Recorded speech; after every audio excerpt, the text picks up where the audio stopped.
Avec ce nouveau bâtiment fraîchement inauguré, l'usine de valorisation des déchets d'équipements électriques et électroniques d'AER, Antilles Environnement Recyclage, installée à Jola, au Lamentin, prend une nouvelle dimension. Désormais, tous les déchets d'appareils ayant une prise électrique peuvent y être entièrement traités et non plus seulement les téléviseurs. Avant, une partie des déchets que nous recevons, nous faisions qu'une partie de la dépollution et du traitement. Nous faisions pour par exemple les frigos, nous enlevions l'huile, le gaz, mais ensuite nous ne pouvions pas traiter complètement le frigo. Alors maintenant, quand nous recevons un réfrigérateur, nous enlevons l'huile, le gaz, on le dépollue comme avant, mais en plus, quand il va ressortir de chez nous, il sera une partie ferraille, une partie métaux et une partie plastique. Il n'y aura plus rien du tout du réfrigérateur. Petits appareils ménagers et gros électroménagers hors froid sont mis sur la même ligne de tri. Le froid, réfrigérateur ou congélateur par exemple, est traité à part. Après avoir été dépollués, ces déchets sont broyés et transformés en matières premières secondaires.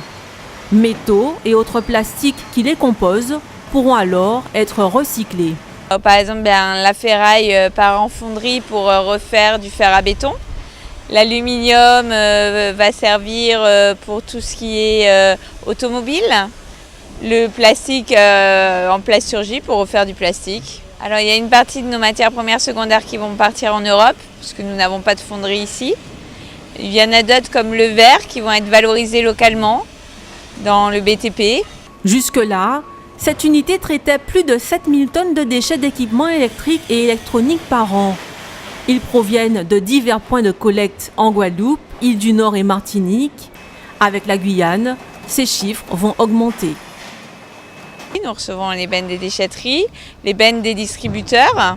Quand vous achetez un appareil électrique, le magasin auquel vous achetez a l'obligation de récupérer l'ancien gratuitement. Donc ça vient chez nous. Nous récupérons aussi les déchets de Saint-Martin, Saint-Barthélemy, Martinique et bientôt la Guyane. Alors pour la Martinique, nous recevons entre 30 et 40 containers par mois. Pour Saint-Martin, à peu près 3 containers. Et pour Saint-Barthélemy, à peu près 1 à 2 containers par mois. Au total, cette usine certifiée ISO 14001 et ISO 9001 a coûté 10 millions d'euros.